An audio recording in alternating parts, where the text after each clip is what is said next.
Hello, everyone. It's still morning in San Francisco Bay Area.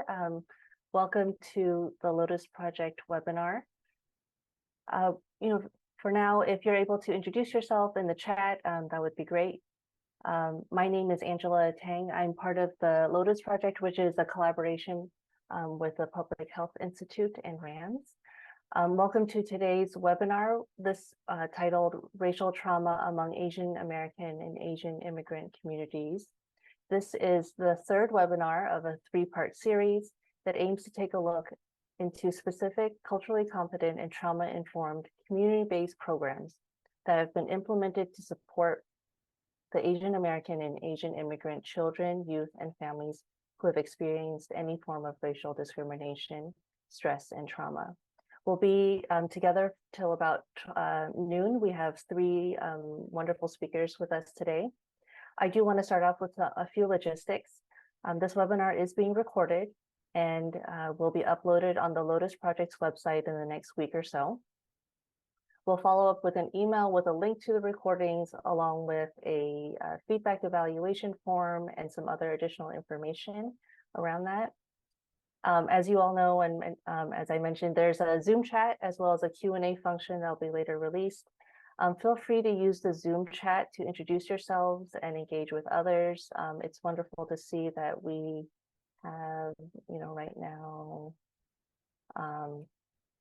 about, close to 60 participants. So, I know many of us are across the country, so please feel free to introduce yourself and make connections. We also will have a Q&A chat for questions specific to the presentations. So for this webinar, we're going to have a format where it's presenter Q&As for that specific presenter.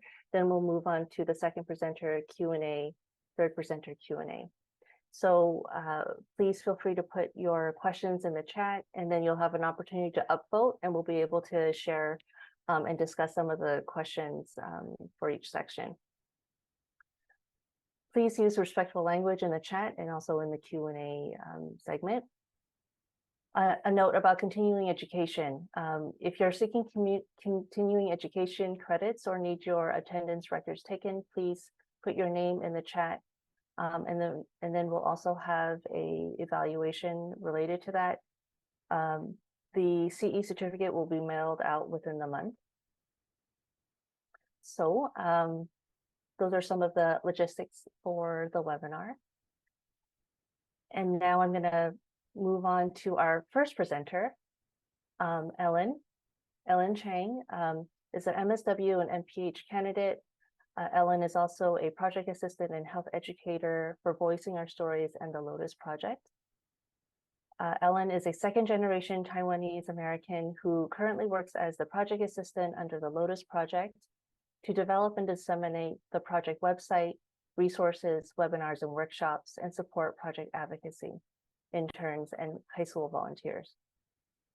Before the Lotus Project, Ellen worked as a health educator and facilitator for Voicing Our Stories, for the Voicing Our Stories project under PHI, Public Health Institute, to develop and implement a digital storytelling program for the Asian American Pacific Islander youth who have been victims of anti-Asian discrimination, to help them produce their own digital storytelling videos and tell their own stories.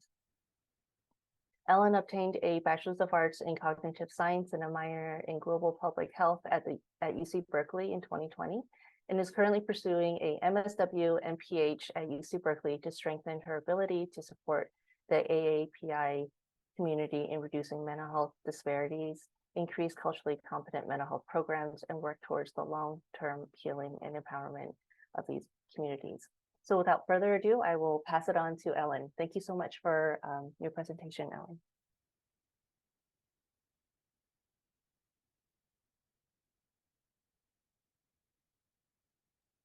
Hello, everyone. So Angela did most of the introducing. Basically today, I will be talking about Voicing Our Stories, which was a digital storytelling youth program that I helped to run with my coworker back in 2021. And again, my name is Ellen. I'm the project assistant for the Lotus Project under the Public Health Institute.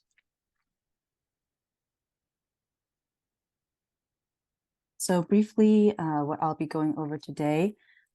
First, I wanted to start off with showing you all 3 of the digital storytelling videos that the youth who went through our program created, just to start us off with youth voices and their experiences with anti-Asian discrimination and hate. And then I'll go over the background of the program and also some of our program goals. And then after that, the overall structure of our programs with the sessions, and then lessons learned and certain challenges that we encountered when doing the program. So I'm going to start off with showing some videos, and I'm going to click out of the presentation first to just directly show you all on YouTube. So this first video is by one of our participants titled Dear Agu, which is a letter from him to his grandma.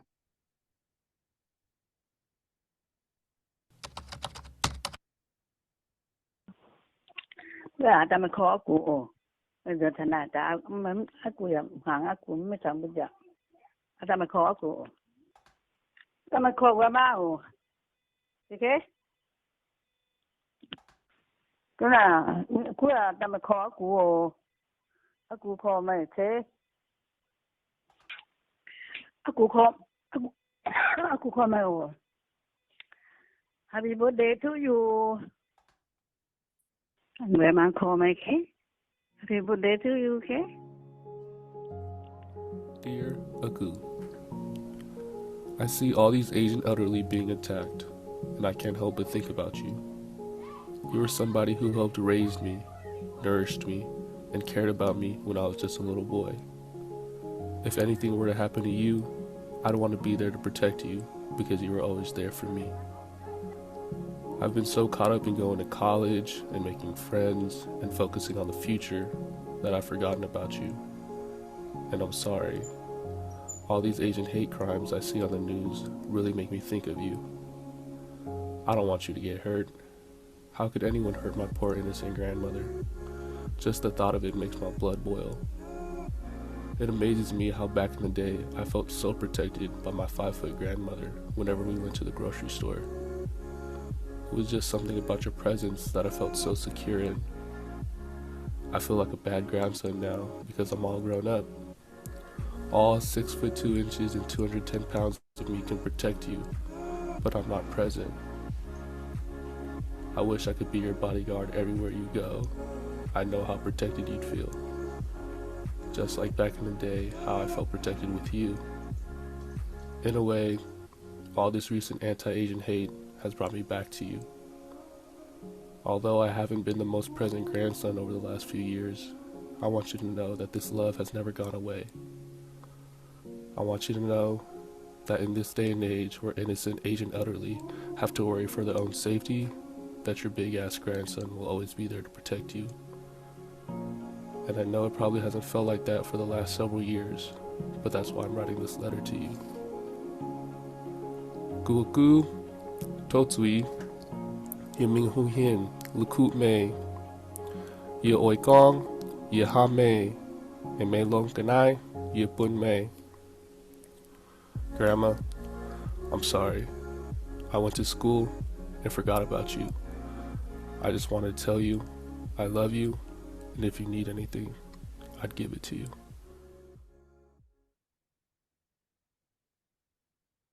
Okay, so that was the first video. And then the next one I wanted to show, and definitely, yeah, feel free to leave your thoughts about like how these videos make you feel, or just any thoughts that come up while watching them as well.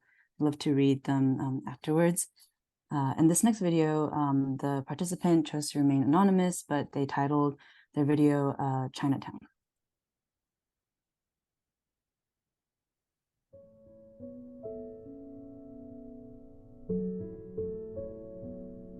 Ever since I was little, I always felt disconnected from my culture and my family. These were due to a variety of things, ranging from the way I dressed to how fluent I was in Cantonese. I didn't like being pressured with the expectations of modesty, maintaining my appearance, and being smart. I was very much the opposite of that. Nothing like how others would stereotype an average Chinese girl. I didn't understand our traditions and customs well either. Why did we have to clean extensively during New Year's week?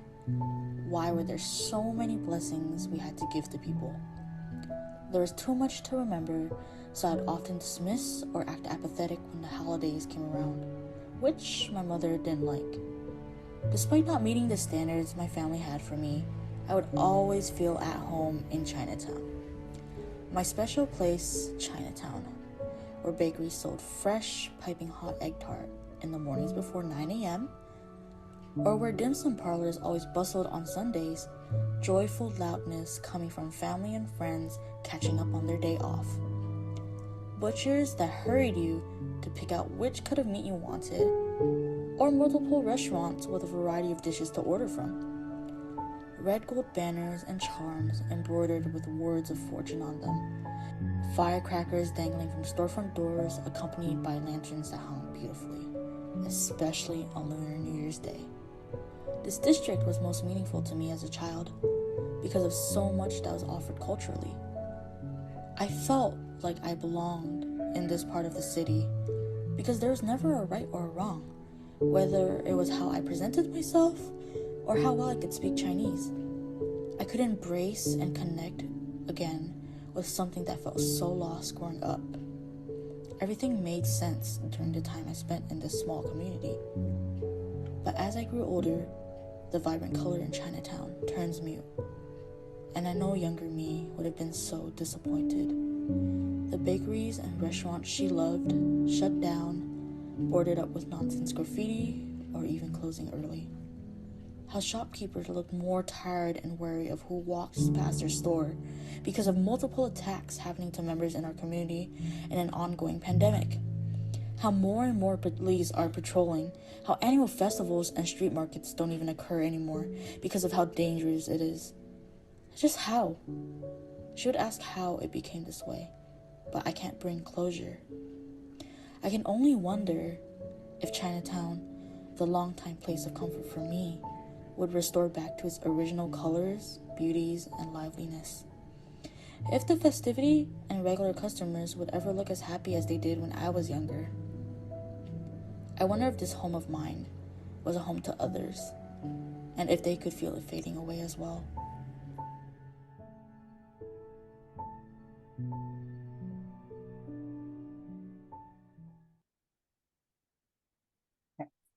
So that was the second video.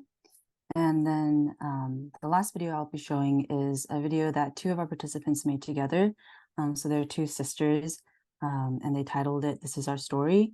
And the video is a bit long, so I will be kind of showing segments of it. And we'll be starting at the 1 minute 40 mark. So I'll go ahead and play.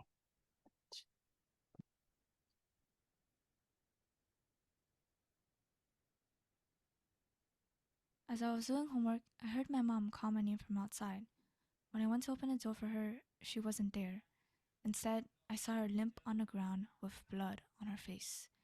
When I rushed over, she said that a man pushed her from behind out of nowhere. After I realized that the perpetrator had left all of her belongings there, that's when I realized that everything I've been hearing in the news was no longer just something on my screen. It has become a reality. My mom was a victim of anti-Asian racism, and I could be next. There was nothing I could do but call the police. 2 months later, I was waiting in front of my friend's house at 11 a.m. in the morning. Suddenly, a violent tug pulled me backwards. Before I knew it, I was on the ground and 3 men in ski masks had surrounded me, trying to take my bag. Instinctively, I fought back without thinking. I kicked and held on. It was only when they had begun to pull me towards the road that I let them have my stuff. Looking back, things could have ended way worse than it did, but it feels horrible that I have to feel lucky that I wasn't killed. A substitute in one of my classes once mentioned, "We all know you Asians are rich and own a Mercedes-Benz." Growing up, I witnessed my parents' struggles trying to maintain their health while shouldering many responsibilities. My father's hands had become rough and calloused from years of intensive labor. My mother's legs had slowed from long hours of standing and needing to move from one customer to the next. Whenever my dad picked me up from school, I would ask about his day. Each time, the response was always the same. All he could think about was how tired he was from work. There were numerous occasions where I've seen my mother come home ill or weary from working several hours continuously. During these times, I recall feeling scared and most of all helpless. The way my teacher stereotyped Asians made me feel like my experiences and struggles were invalid.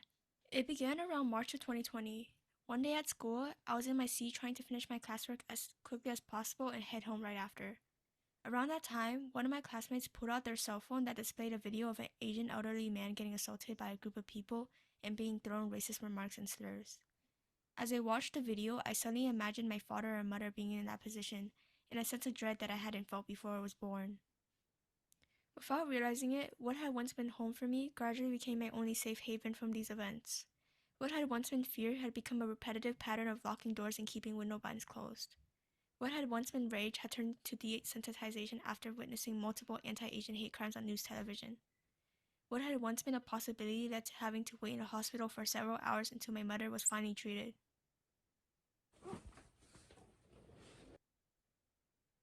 And I'm going to go a bit forward here.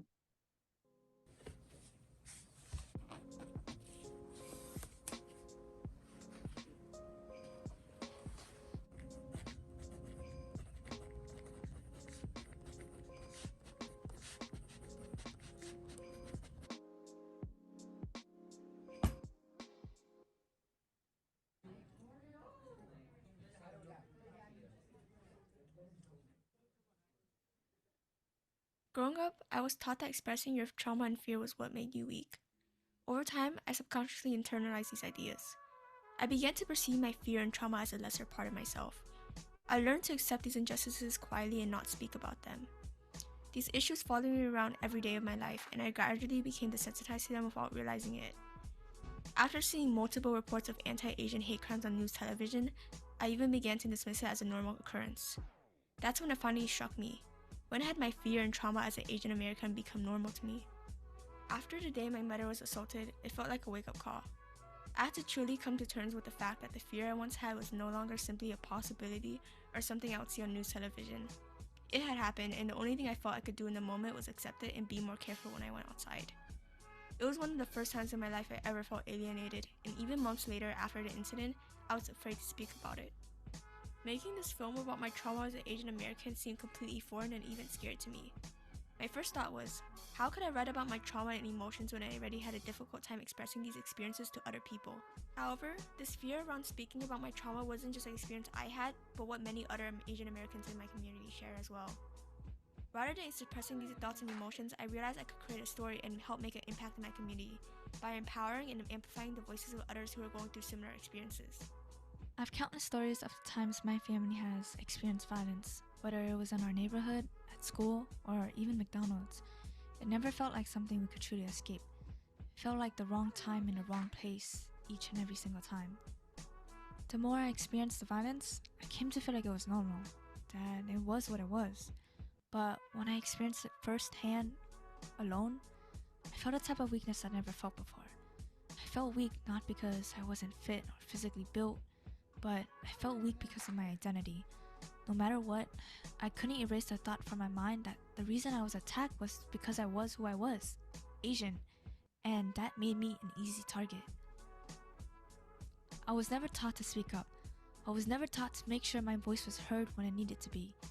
In my family, it felt like my role was to get what I needed to get done without causing unnecessary trouble that would otherwise come if I brought attention to myself by saying things I didn't need to say. But seeing videos of so many people speaking up from their experiences, trying to empower their families, friends, and communities made me realize how much power my voice and story had, and how much I wanted to use that power, not only as a way to empower others, but to heal myself. My identity doesn't make me weak, but it is a reason to fight against the stereotypes set upon me to be passive. As an Asian American, I see courage in reaching for what has been decided as impossible for me. I see resilience in speaking up and standing together when our bodies, lives, and futures are on the line, and where I will empower everyone unempowered for justice and equality, for my community, my family, and me.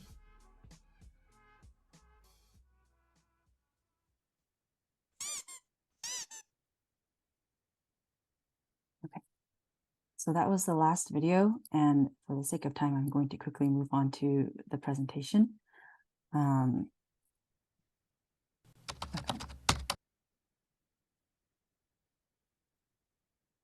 Oh, sorry. Give me a second. Okay. So after seeing those videos, I'm hoping to just quickly go over kind of our intentions behind the program and the process of doing that.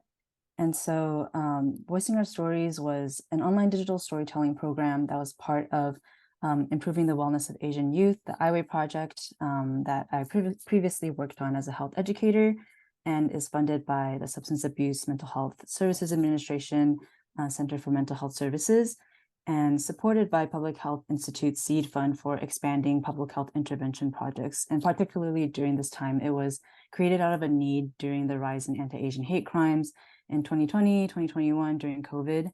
And so we conducted this program a total of 2 times, from September to November 2021, and then from December to February the following month. And the way we did recruitment was we outreach to schools, local CBOs, and also through social media like the IWAY Instagram, where we had previous participants and partners following, and sending out individual emails about the VOS program. And one part that we tried to emphasize as well was that participants would be able to receive $300 in incentives to join and complete all 6 sessions of the program. And qualifications that we looked for were that the participants identified as AAAI were between the ages of 14 to 24, lived in the Bay Area, and had experienced some form of anti-Asian hate or discrimination, and or had family members that had experienced that. So our program goals, our main goals were to create the safe space and platform that would allow the youth who joined to be able to kind of process and youth that had been exposed to anti-Asian hate to process those experiences and voice those experiences, as well as kind of have a supportive space with their peers to be able to talk about them and find kind of similarities with each other in their experiences, ranging from their experiences of violence to more like stereotypes that they may have encountered growing up. And then lastly, we also wanted to equip these youth with the tools and ability to tell their stories through a video telling format, which they may not have been exposed to before. So our main program structure was 6 sessions. Each session was 1 hour and 30 minutes long. And so we started off the session with building community and trust, introducing the steps to creating a digital story. And then in session 2, we helped the youth to develop their story ideas, starting to outline a script of what story they wanted to tell.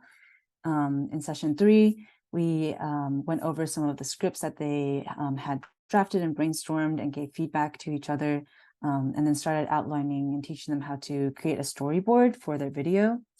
And for session 4, we gave feedback on the storyboard and introduced video editing techniques through a program that we use called WeVideo, which we paid for the accounts, and then they were able to access them.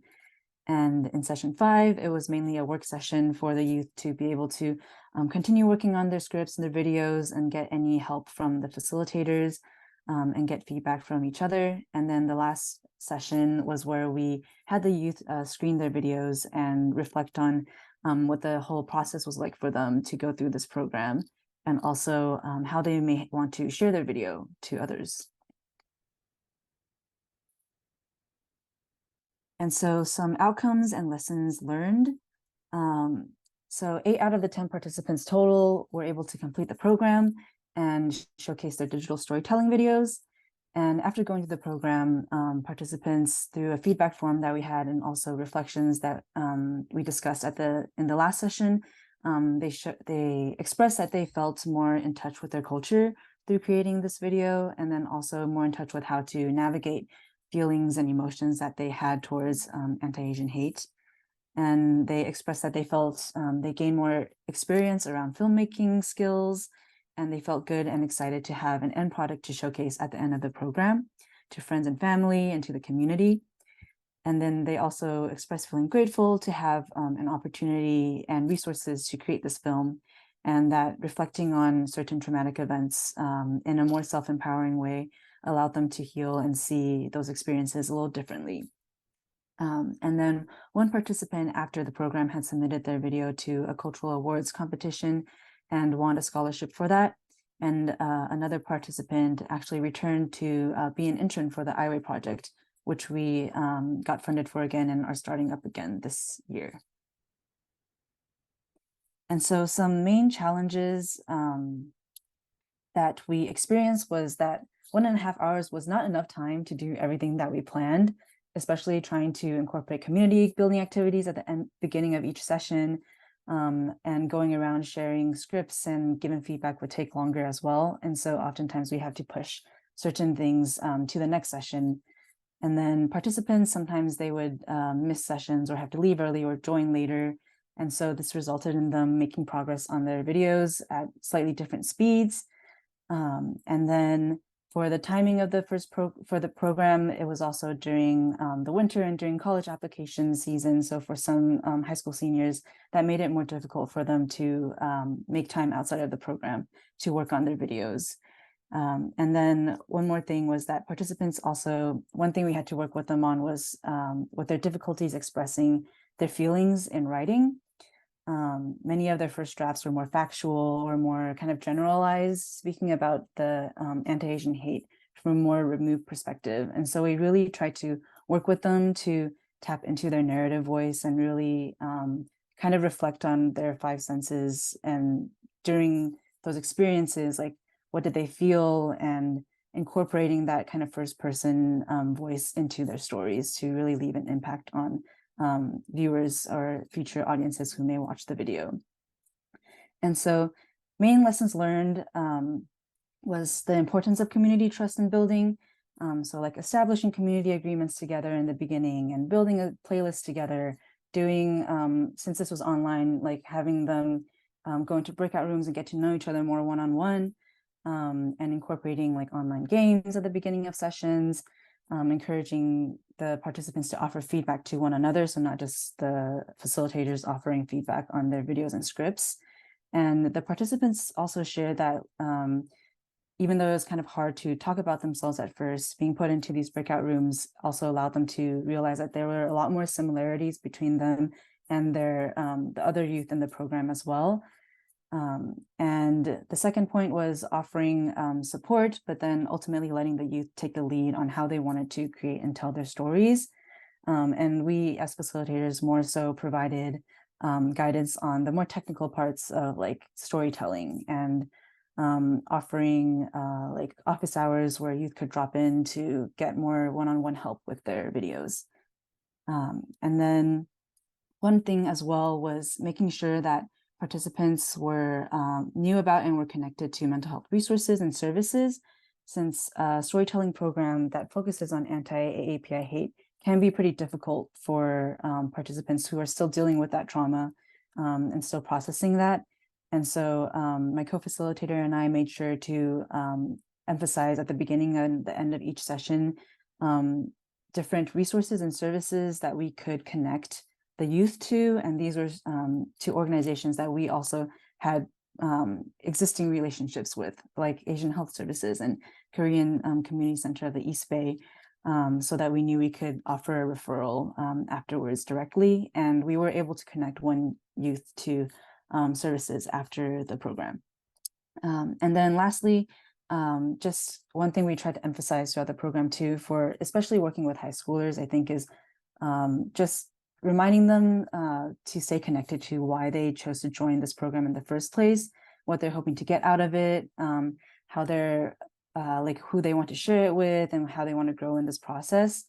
And just emphasizing the fact that a lot of the times we feel like our stories aren't worth telling, and that they're not interesting or not unique enough, but that the whole point of this program was to show them that they each have very unique experiences that are worth telling and sharing to the community.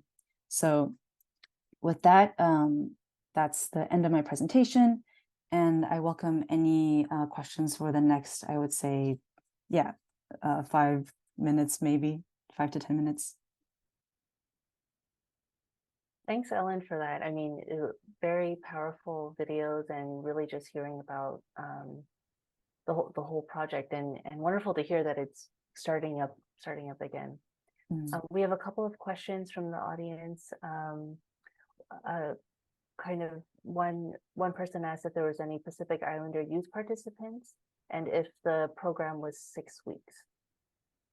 Yeah, so the program was 6 weeks, and we did that 2 times. And I don't believe there were any Pacific Islander participants. There was a Min participant, or like Southeast Asian. So it was a mix of Southeast Asian, East Asian participants who did our program for the 2 sessions, and some Asian immigrant participants as well. So speaking more about their experiences with that in their videos. Yeah, thank you. Another question we have is, using mental health services and resources is a taboo in many minority communities. How were you able to get through with the youth about the importance of seeking mental health support? Yeah, I think one kind of big part to that is just creating a space that is open to talking about mental health. So I feel like to start off with, like, this program was already kind of more of an open and vulnerable space. The fact that they were joining to talk about a more personal experience. And so we were very clear, I think, with the youth participants from the beginning what the program goals were. And part of that was kind of offering them a space to speak up about their experiences, but knowing that that is a hard thing to do. And so I think one thing that is important with kind of destigmatizing mental health is, when working with youth, especially, kind of treating them as like equals. If you're like, kind of, if I were having a conversation with a coworker or with a peer that is my age as well, like speaking to them about the fact that them doing this program is like, it could impact their mental health, and that's something that we anticipate, and that it's difficult to talk about more traumatic experiences. And so we kind of were transparent about that from the beginning, and then also letting them know about like our existing programs. A couple of them kind of knew a little bit about the Improving the Wellness of Asian Youth project beforehand, but weren't really familiar. So we wanted to kind of have that connection there as well, not having VOS as just a separate program, but letting them know about our other mental health services. And for the most part, I feel like the youth that joined, there wasn't as much maybe like hesitancy around the topic, and more so just wanting to know what the resources were. Yeah, thank you, Ellen. For our last question,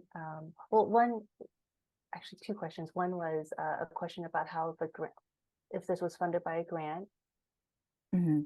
Yeah, I believe this was funded by a seed grant through the Public Health Institute that we applied for. And so we were able to use kind of this small fund to offer those incentives to youth, and also pay for like the video editing program for the youth as well. So in general, the program didn't require too much funding, but it was more so to incentivize youth to join, and then to give them the tools to create their videos. Yeah, thank you. And last question is, were there any participants who did not finish their videos or decided not to upload their videos, and how did the program handle those situations? Yeah, there were 2 participants that weren't able to finish, one from the first time that we did it and one from the second time. For one of the participants, it was more like personal issues that they were going through at the time, and so that kind of prevented them from being able to continue with the program. Although we did try to still like reach out and be sure that they were able to be connected to those mental health services that we were talking about with them beforehand, before we separated with them. And then the second youth also, I believe the difficulties with like finishing the programming for the second time was also kind of the timing with the college application season and with them being in school and around finals time. And so I think with any program, there is like kind of you expect that there will be some drop off.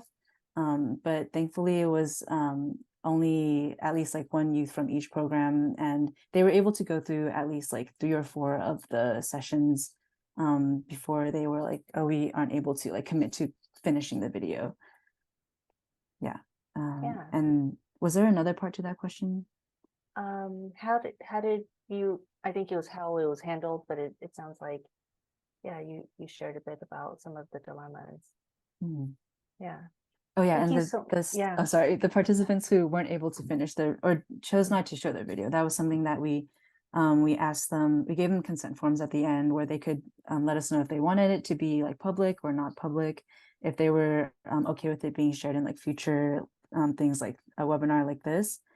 So kind of in the end, it was like more up to them if they were comfortable with sharing it outside of the program and outside of the showcase that we did at the end. Well, thank you so much, Ellen. I mean, you can tell by all the questions about how impactful and powerful the videos are. This project is hearing like the voices of the youth and how kind of that journey was for many of the participants. So I'm grateful that the videos are uploaded on, that it's been posted on the IWA website and that we can use these videos as like talking, discussion starters in many of our settings. Thank you so much. Yeah, thank you. Our next presenter is Cruz Chang, who is a clinical manager for Healing for Asians, which is a program of RAMS in San Francisco, Richmond area multi-services. Cruz is a Cantonese and Mandarin speaking clinician and graduated from the California Institute of Integral Studies in San Francisco, which with a Master's of Arts in Counseling Psychology with a specialization in drama therapy. In Cruz's new role as the clinical manager, Cruz will be further developing the RAMS Healing for Asians program, which provides trauma-informed mental health services to limited English-speaking Asian victims of crime. This RAMS program is part of San Francisco's multi-system initial answer and collaborative solution to the anti-Asian. Cruz is a licensed marriage and family therapist, as well as a registered drama therapist. Cruz's background also includes providing mental health services to children, youth, and families and adults at the RAMS outpatient and school-based programs. Prior to clinical work, Cruz also participated in many drama performances and was a radio host and producer in Macau. Currently, Cruz is actively receiving training in psychodrama under the guidelines of the American Board of Examiner of Psychodrama Group Psychotherapy and presented in the 2020 North American Drama Therapy Association Conference. So I will now turn it over to Cruz to say a piece about the Healing for Asians program. Thank you, Cruz. Thank you, thank you, Angela. I'm going to show my slides before we start. So, good morning, everyone. Today I'm going to present the program Healing for Asians, which is under RAMS. This is a pretty similar structure about the presentation. I'm going to provide some program overview and surveys that we have been offered so far. And then I will talk about some statistic for the population we have been served in this past year and some challenges, and because of these challenges, what we have learned. So this program is Healing for Asians is the latest program under RAMS, responding to this like rising numbers of victims of anti-Asian hate crimes, especially during the pandemic in these few years. And this program is funded by Mayor Office. We see what is happening in this society, and then we got the funding, and then we started in 2022. we cannot do the work by ourselves. We partnered with different organizations like CYC that we just heard their presentation. We also partnered with TRC, Trauma Recovery Center, DPH, and also like other organizations. What we provide, we mainly provide short-term trauma-informed mental health service. We have 2 staffs so far that we can provide Cantonese, Mandarin, and also English surface, the telehealth online, on phone, or like we will invite them to the office to provide mental health service. I will talk more about like short term, how short it is, how does it work later on. For this program, we also like what we usually do with CYC, we provide like outreach as well, like but we will not go by ourselves. We will go with CYC, their team, to do some outreach and home visit to engage some potential clients. And we will also go out for like tabling, and we promote mental health to just introduce what service that we have for the population.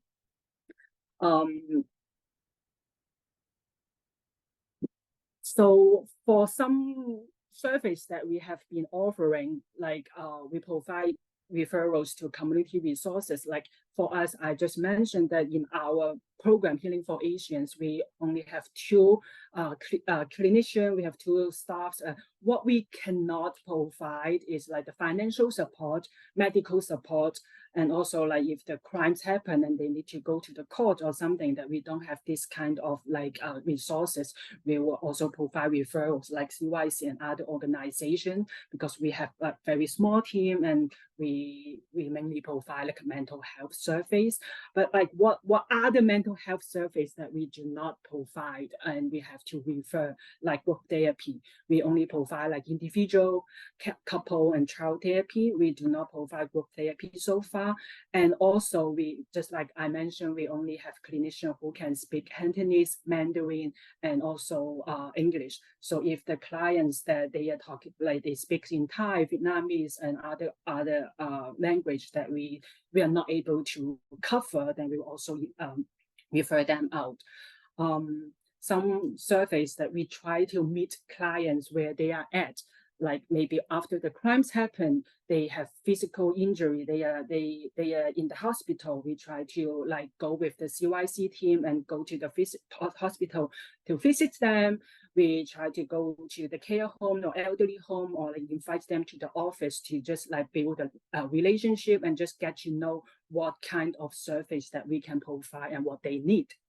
And we also do some like tabling events to promote our surveys, maybe like in the Chinatown in San Francisco, this kind, and also like to just have some psychoeducation in the community. Like for some example, like Lotus project, we partnered, and then we provide like webinars and also in-person workshop to just promote like mental health in this specific population. We also got interviewed by San Francisco TV station, that this station is like mainly speak in Cantonese and Mandarin, that they invite us to really talk about mental health and how to like have some self-help tools when some symptoms happen. And yeah, that's just some of the surveys that we have been providing so far. Short-term mental health service, like we provide 8 to 24 sections in these 3 languages. So in every 8 sections that we will have like a reassessment, like if we achieve the goals, if there is other goals that we want to continue to work on, then we will like reassess, like around 6th section, we will assess if the goals, and also if they have motivation to continue to work on, if there are other like goals that they are still struggling and they want to like achieve. And then like for around 14 sections, we will do the reassessment again, but like up to 24 sections, that is the maximum. After 24 sessions, if they are still like have the motivation that they want to continue therapy, we also need to refer them out, because like this is the structure of the program so far. And we provide individual therapy, couple therapy, and child therapy. And yeah, case consultation, we partner with CYC and also like TLC that we have monthly consultation to just talk with some, to talk about some cases that maybe they are not our clients, but their cases before referring to us. We talk about like what can we introduce these surveys to them, and what kinds of like case management that we can help these victims more effectively. Some demographic and statistics we have been served so far in this past year since this program has formed. Most of the population, they are between 18 and 64 years old. 32 of them, they are like elderly people, and only like 5% of them, they are kids. A majority of them are female, and then 37% of them, they are male. And we mainly provide an individual therapy. For the child therapy, that we will also assess, like if the kid is the victim and the kid is like old enough to be able to benefit in therapy, we will provide therapy to them directly. But on the other hand, if the kid is the victim or like witness the crimes, but they are too young to really able to understand what's therapy or like benefit in therapy, we will provide like couple therapy, like for mainly really provide parenting skills, how to support the parents to process the event with the kid. So this will be some of like we trying to be flexible to provide service. Challenges.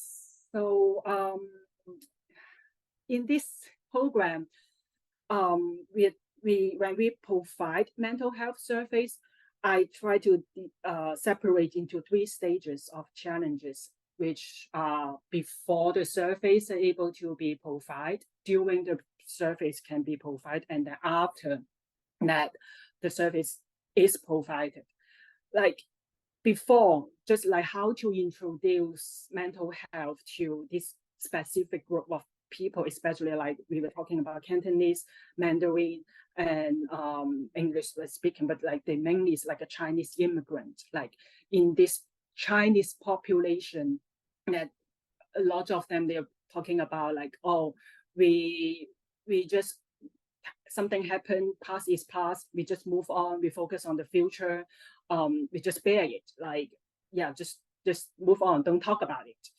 And also, like, there's also a common saying that like, oh, don't speak up, don't draw attention, otherwise like we are making troubles, like we try to not taking too much space, like, and bad things only stay in the household, like we do not share with outsider. And in this case, therapist is the outside. So, and like, there's also like a lot of stigma in this population, and talking about like, oh, mental health equal to physical health. If I'm seeing a therapist, that means I have something wrong in my brain or inside me.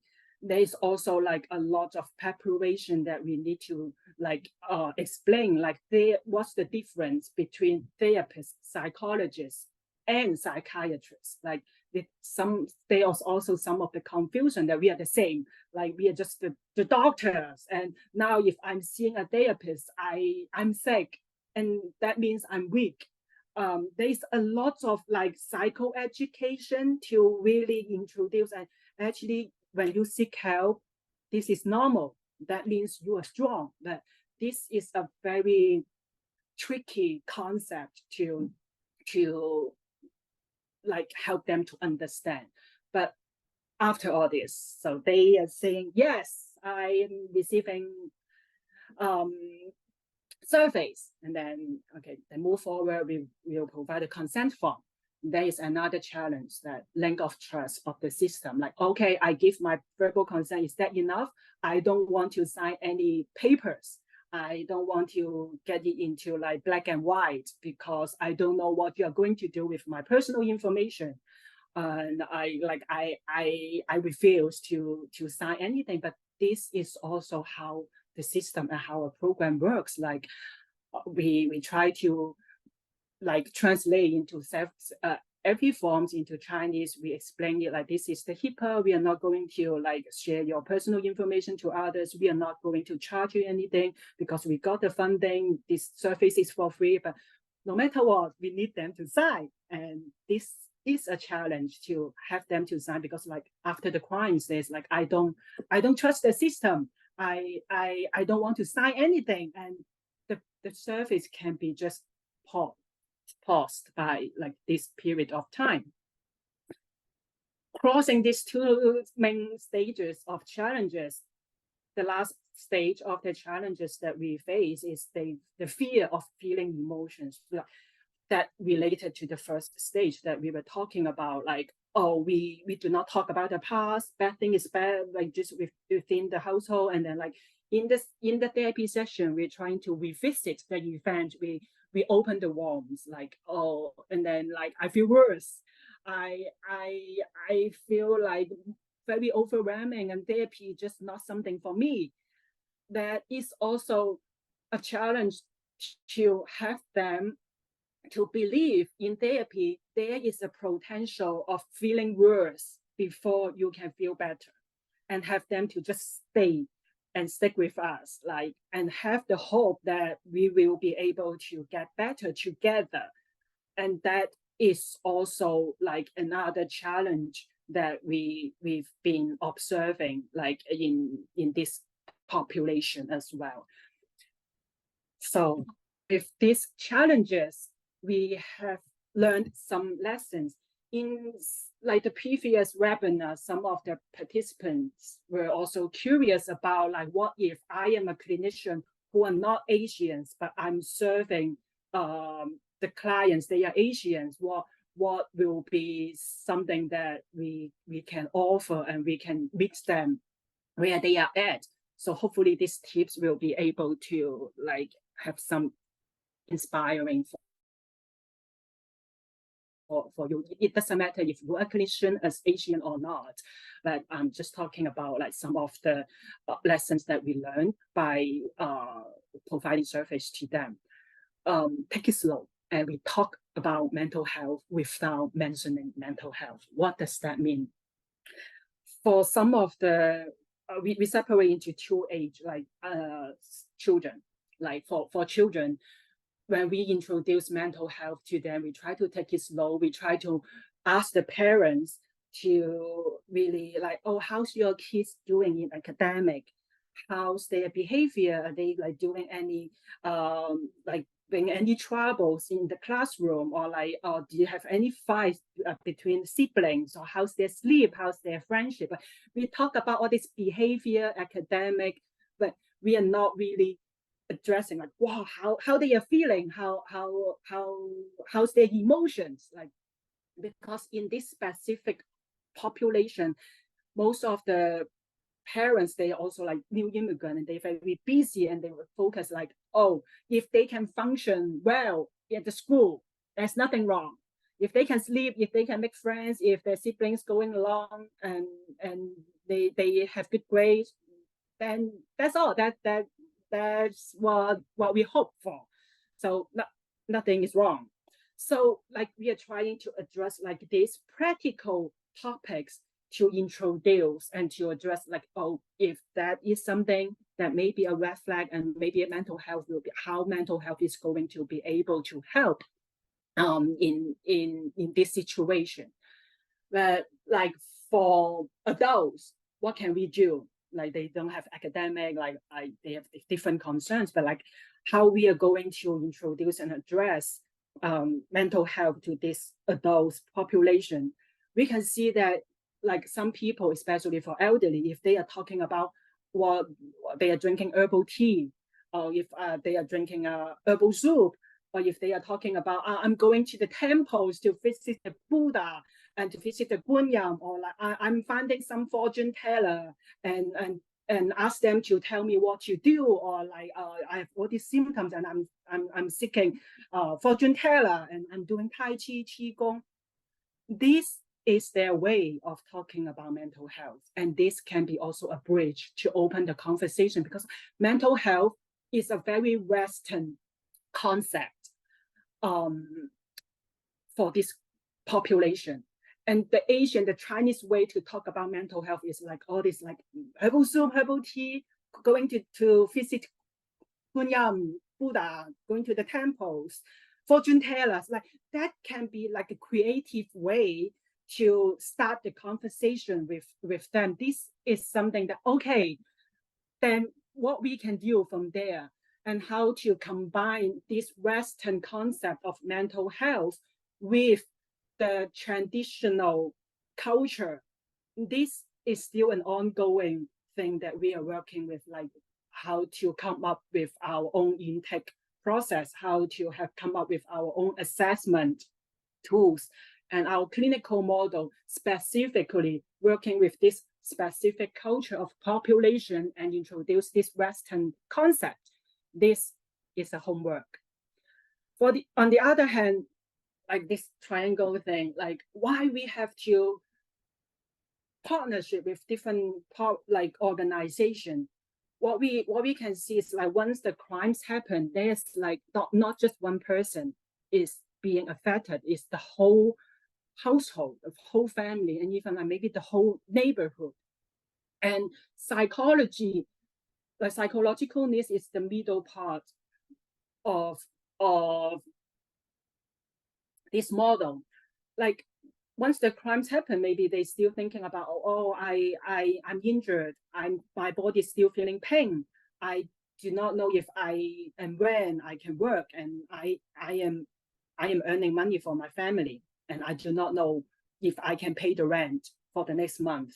Or like if I go back home and maybe the crimes happen at home, and I do not know if I'm safe when I go back home. I'm worried about the perpetrator will still able to assess, like to me and or to my family. I do not feel safe. I don't know if I can pay the bill. Like we have CYC team to do all this intake and help the clients to be stable before we provide mental health service. Because like what we were addressing, what we're also talking about, like mental health is already a stigma.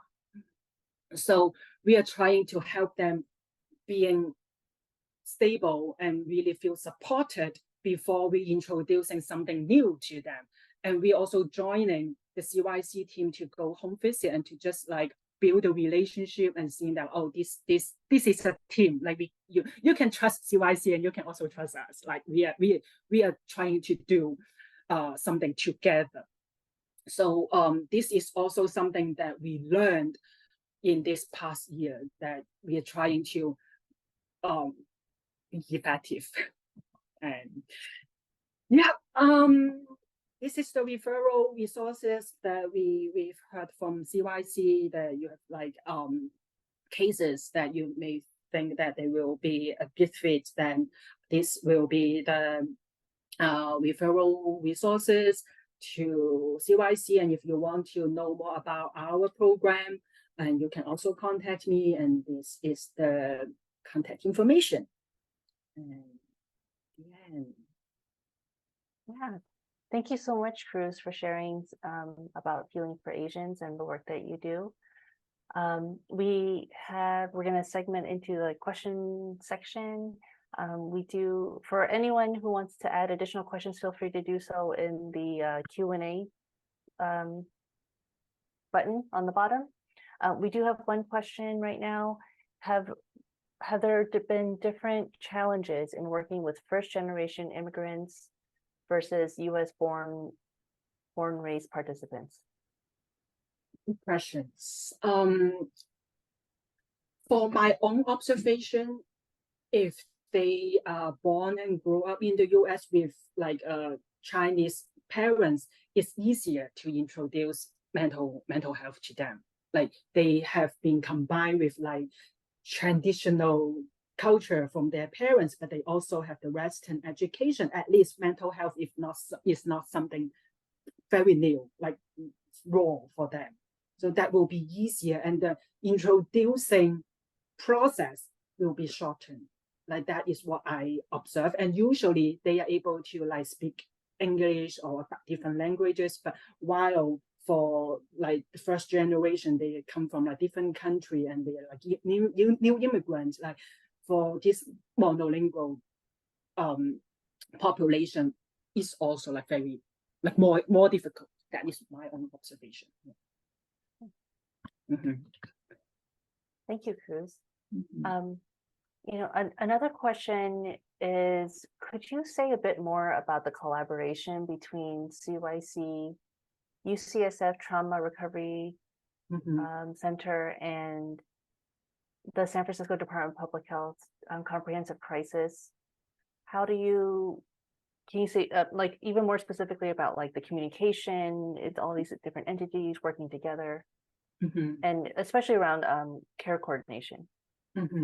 Yeah, and so CYC and TLC and us, like we have monthly case consultation to talk about like what cases that we have. But for us, like mental health clinician, that we cannot really share like a lot of like personal information when we see the clients. But for them, like they can, even though that before they refer clients to us, like they are thinking about if that will be a good fit, or like how can they introduce like mental health. Like we have like all this monthly case consultation to talk about potential cases. But what's the difference? Like for us RAMs, that we only provide like short term, and also for the limitation of the language, that we have like Cantonese, Mandarin, and English. But for TLC, they have more capacity. Like they have clinicians who can speak Vietnamese or Thai, or like other language that we cannot. Like they will be like one of the referral resources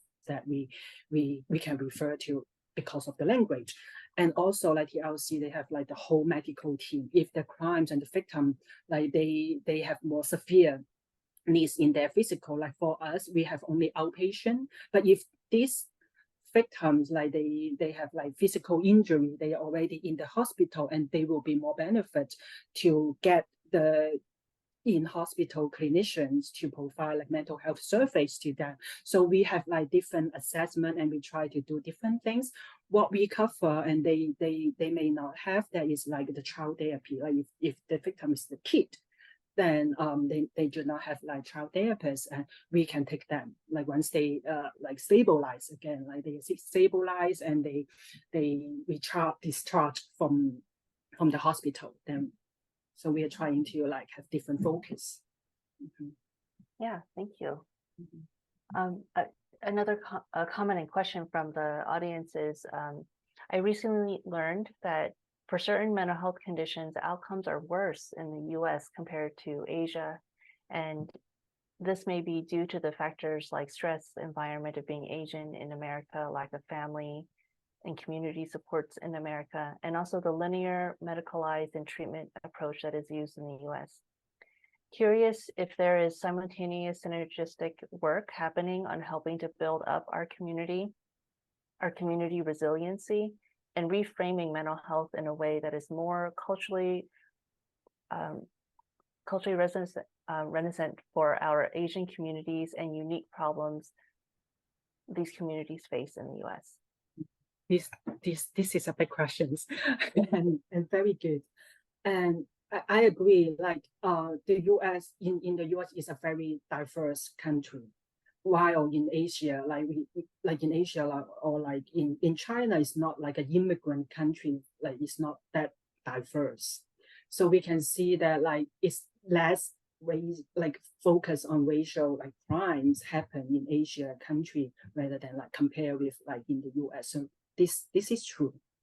And on the other hand, like how we are going to, and how we are trying to bring mental health that to this community, like we are trying to, like that's why we've been being interviewed by some media, like the TV station and something, like they really like we trying to just get into the community, get into like if they watch social media, we go on the social media. If they watch TV, we go on the TV to tell them like mental health is healthy. When you seek help, that means that you are strong. And we are trying to meet them where they are at to go into their daily life. And this is hopefully that like we are trying to do, but this is just like for the past years.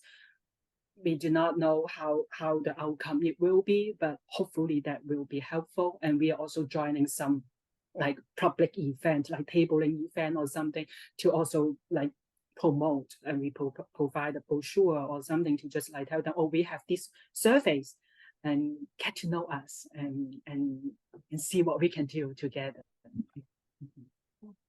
Thank you. No, I think that's the last of our, we'll conclude, and I know we can actually talk on and on about the different programs and that we have. I want to thank all the presenters that we had today, Ellen, Yaru, Cruz, for really showing community programs in action and seeing the collaboration between each of the programs. I was thinking about like how, IWay is part of Public Health Institute and the connection with RAMS, and then CYC, and that it really takes a community to further the work in the community. So being able to see like all of that, and for each of you to share the different program structures, and also how, seeing kind of theory and concepts being put into implementation. It's truly meaningful to see. Also to everyone who's attended, thank you for taking the time to learn with us today. On a logistic note, please fill out the webinar evaluation to receive your CE units. And it also helps us to improve future webinars. Keep an eye out for that email. That'll be in your inbox within the next week. It'll include the webinar recording, speaker slides, and contact information, along with the link to the evaluation form. This is the Lotus project is part of a multi-year SAMHSA funded grant. So we'll continue to have webinars and workshops. And so keep an eye out for other announcements coming up. And again, thank you to all of our attendees, our presenters, and hope to see you soon. Thank you.